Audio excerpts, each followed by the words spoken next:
Fernand, bonjour. Bonjour Guillaume. Donc, je suis ravi de discuter avec toi des thérapies complémentaires. Et cette année, la session des forums du CREIC 2019 concernait le jeûne. Qu'en est-il du jeûne ? Écoute, le jeûne, comme tout le monde le sait, toutes les religions y ont eu recours depuis des millénaires déjà, c'est donc pas une nouveauté. Plus près de nous, on peut dire qu'en Russie, il était largement pratiqué depuis une centaine d'années. Les pays anglo-saxons, en particulier l'Allemagne, la Suisse, le pratiquent d'une manière, disons, bien encadrée. Et en France, ça fait seulement depuis quelque temps qu'on s'y intéresse.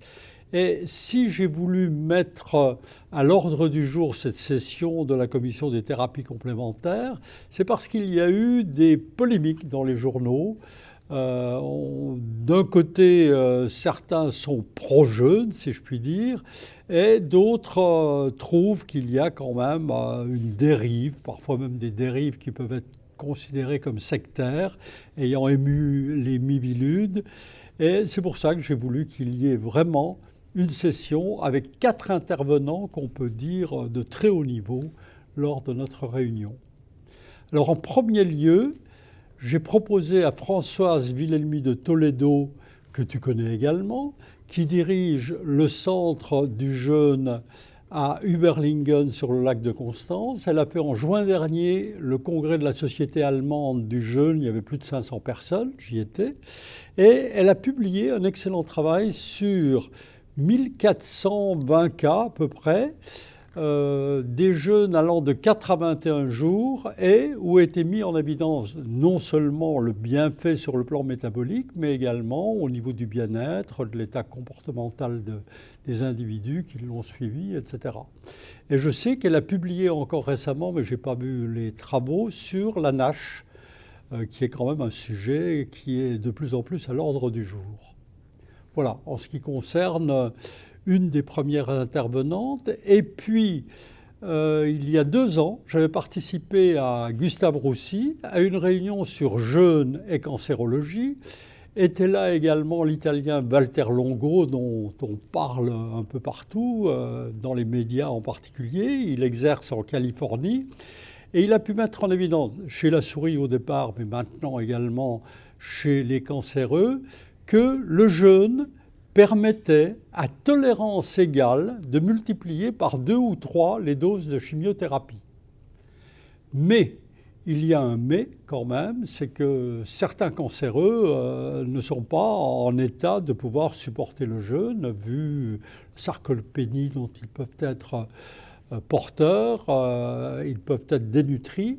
Et c'est là où interviennent les travaux de Guido Kremer et surtout de Jonathan Paul, qui a déjà publié dans la revue Égale sur le sujet, et qui, cette équipe a mis au point des substances jeûne mimétiques qui permettent d'apporter, sans jeûner, les mêmes avantages que procure le jeûne.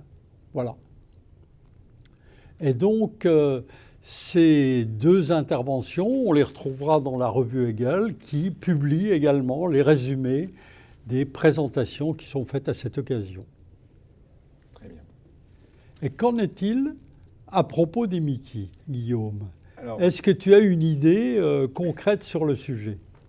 Alors, concernant les Mickey, il n'y a aucune étude qui démontre clairement l'efficacité du jeûne dans les Mickey. Par contre, il y a beaucoup de données maintenant fondamentales qui vont dans le sens d'un potentiel effet bénéfique. C'est-à-dire qu'on sait que la restriction calorique en elle-même est anti-inflammatoire.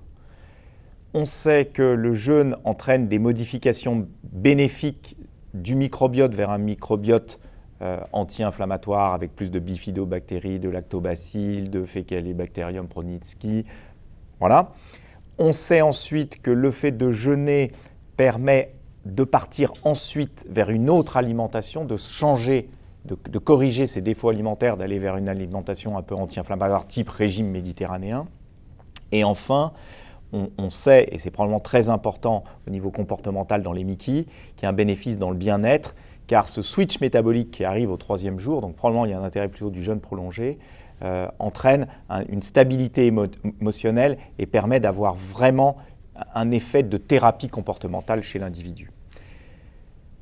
Ce qu'il faut voir aussi, c'est que lors du jeûne, et c'est bénéfique aussi dans les Miki, au-delà du bénéfice purement médical, il y a un bénéfice à l'esprit communautaire, parce que les gens se retrouvent en groupe, et puis il y a une reprise un peu d'une dimension spirituelle et de l'activité physique. Alors par contre, le gros risque, et c'est là qu'il y a une vraie alerte dans les Miki, c'est que les Miki sont très à risque de dénutrition. Elles sont à risque de dénutrition à la fois parce qu'il y a des troubles digestifs, les gens mangent moins, et l'inflammation, les lésions digestives entraînent des exsudations et donc une potentielle dénutrition. Donc il ne faut pas que le jeûne rajoute un risque de dénutrition et on doit être particulièrement vigilant là-dessus.